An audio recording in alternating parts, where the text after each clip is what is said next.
Ladies and gentlemen, welcome back to the channel. My name is Parker, and before this video gets started, make sure you subscribe to the channel.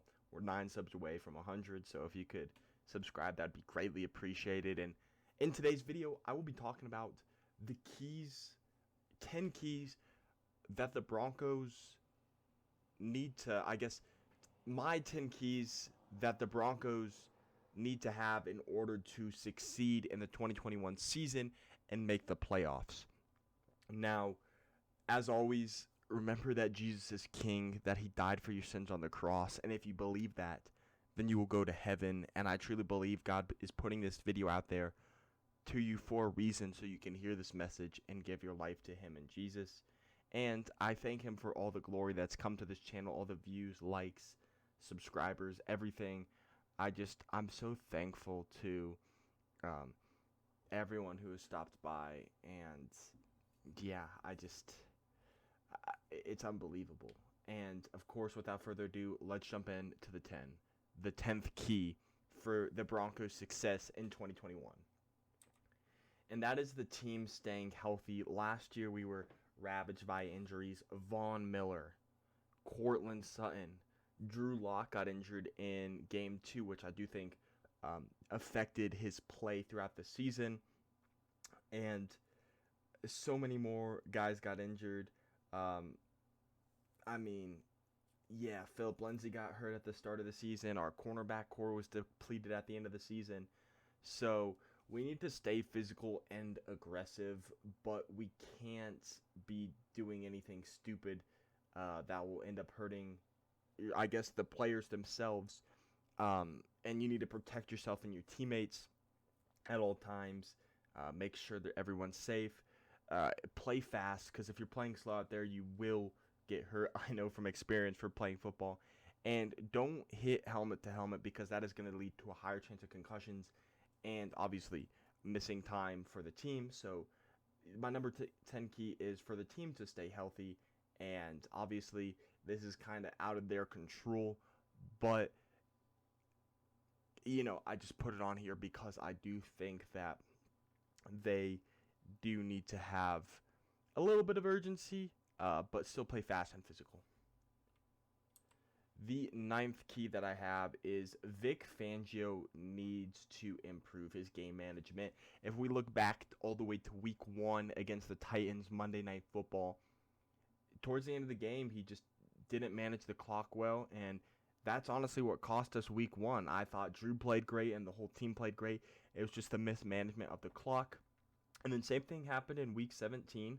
Mismanagement of the clock led the Raiders to go down and score. He called that timeout when he didn't need to, which led to the Raiders, I believe, scoring or getting that 2-point conversion. So Fangio needs to learn how to manage the clock.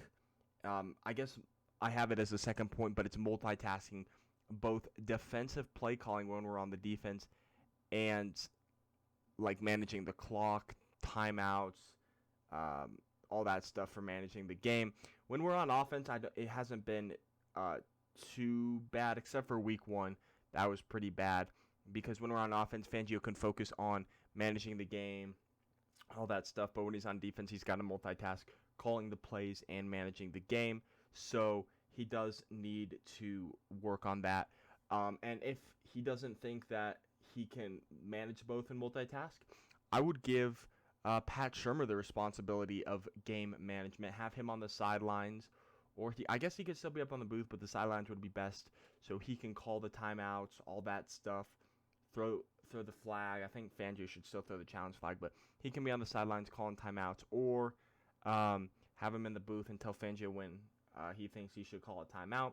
Just a little idea I had if Fangio doesn't think he can multitask, but I think Fangio can multitask and improve in the game management aspect of, being the head coach.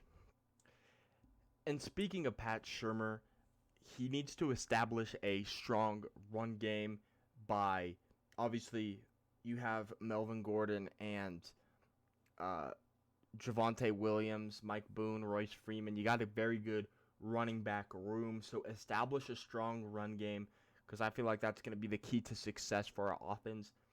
And by establishing the run game, it's obviously going to open up the play-action pass, which we should use a lot because Drew Lock was the most successful on the play actions. And, I think by utilizing the play action and establishing the run game, it will help Drew in the long run in the passing game. And also Drew being in the same offense for the second year in a row with OTAs and a normal offseason will help his play a lot. But we'll get to Drew later. But by establishing the run and keeping more of the same terminology, I think that's what I meant by my last point. By the second year, Drew has been in the same offense. Keep most of the terminology the same and all that stuff. Don't change up the offense a whole lot and make it a whole lot more complicated. Keep it kind of the same so Drew doesn't have to learn an entire new offense. Obviously, add new plays and all this other stuff. But keep the offense mostly the same so Drew doesn't have to go through another offseason of learning a whole new offense. Next up is Garrett. Bolles continues to play elite. Obviously, he had that Pro Bowl caliber year and didn't get elected to Pro Bowl. What a snub, but that's neither here nor there. But he needs to be that solid blindside protector for Drew Lock. Obviously, he's going to need to win his battles against some of the best edge rushers that we're going to face this year, and Joey Bosa, Yannick Ngakoue, TJ Watt, Myles Garrett, and many other edge rushers that he's going to face this season. And he needs to be able to stay strong, block, be able to obviously block and not get called for holding penalties and all these penalties and stay playing at the elite level that he was. It makes me a little nervous that he kind of started stepping up like that in a contract year. Now he's got his big contract. Will he revert? Hopefully not. And hopefully he stays strong and he's able to anchor this young offensive line.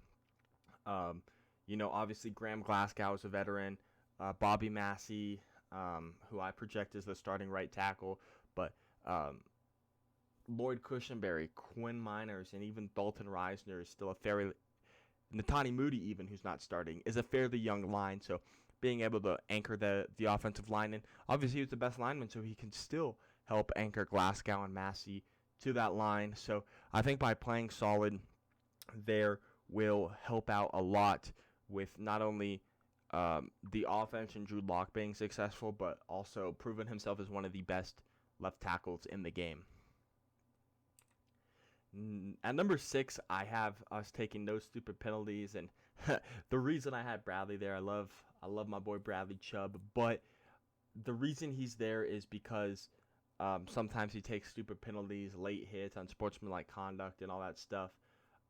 We can't take those. We can't take those penalties in crucial moments that are going to cost us the game or take us out of field goal range or revert a big play, because that is going to be killer. And as Fangio said when he was hired, death by inches like that are going to add up over time and take away a lot of quality scoring chances and potential to win the game or help our opponents get in a better position to win the game. So we can't be taking stupid penalties.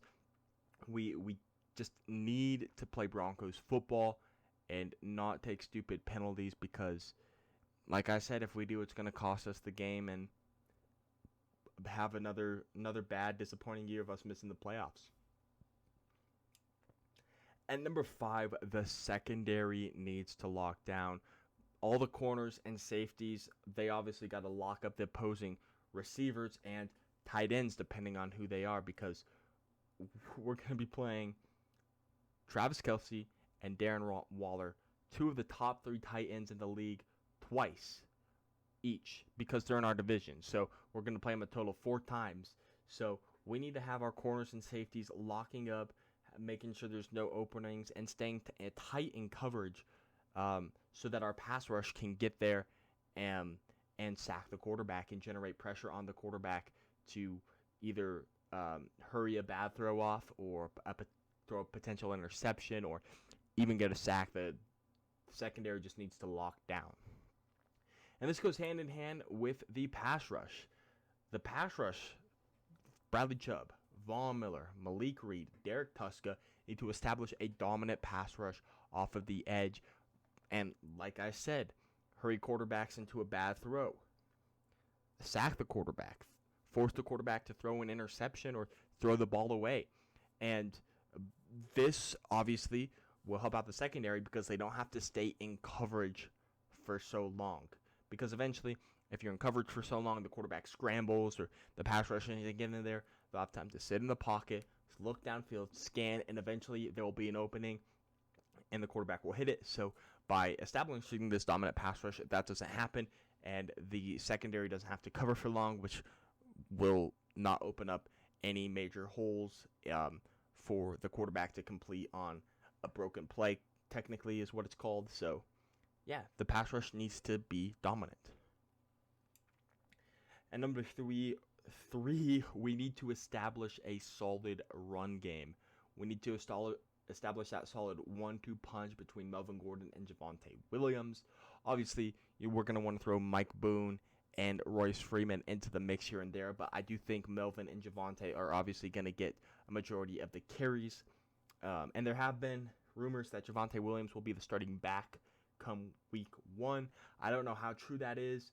I like both Melvin and Javonte, so we might do something like we did between Phillip and Melvin last year. And yeah, by establishing that tall 1-2 punch, gonna generate confidence for both of them, and obviously open up the pass game for Drew Lock to run the play action, which he was so successful at last year. And a run game is basically how the offense is gonna revolve, because I do believe we're a run first team, and we're not like the Bills where we're gonna air it out, and that's how we're gonna win games. I do think running the ball will win games. As much as I love passing, I don't think that's how the offense is built right now. So yeah, and also the run game is gonna help open the receivers up, get open, and it gives support for Locke to lean on if he is struggling or the receivers are having a hard time getting open.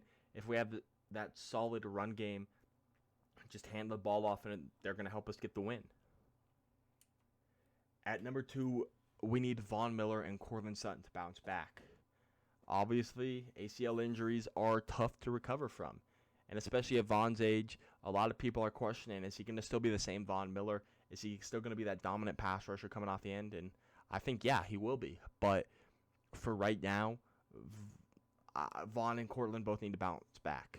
Courtland needs to be there to be the number 1 target for Locke, to throw jump balls up to go deep. He just needs to be there to give Locke that surefire jump ball receiver. And Von Miller needs to be there, like I said, to help generate pressure, because while I like Bradley Chubb and Malik Reed, I'm not so confident in Derek Tuska, obviously second to last pick in the 2020 draft. So he needs to be there to generate pressure and still have that elite presence off the end, and I think he can. Everyone looked like he was going to do it last year. Injury happened, so I'm hoping this year